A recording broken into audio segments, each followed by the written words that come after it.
আগামী জাতীয় সংসদ নির্বাচনে পরিবর্তনের লক্ষ্যে 10 দফা কর্মসূচি নিয়ে আজকে আমি আপনাদের সামনে এসেছি। আমরা এই বাংলাদেশের স্বাধীনতার পরবর্তী 54 বছরে ঢাকার একদম সবচেয়ে কাছের যে নির্বাচনী এলাকা কেরানীগঞ্জ সাভার, এই এলাকার কাঙ্ক্ষিত মানের উন্নয়ন হয় নাই, এলাকার অবকাঠামোর উন্নয়ন হয় নাই।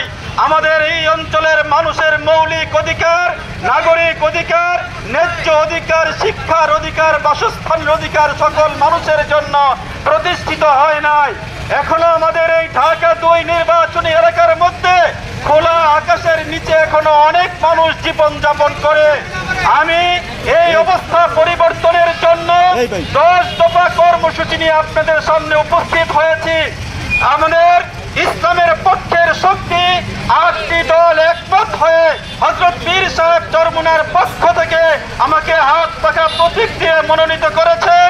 আগামী জাতীয় সংসদ নির্বাচনে পরিবর্তনের 10 দফা বাস্তবায়নের লক্ষ্যে হাত পাখা মার্কায় আমি আপনাদের সকলের দোয়া চাই, সকলের সমর্থন চাই। আমি বিশ্বাস করি ইসলাম যদি ক্ষমতায় যায় তাহলে সকল দলের, সকল মতের, সকল ধর্মের সকল মানুষ নিরাপদে শান্তিতে বসবাস করতে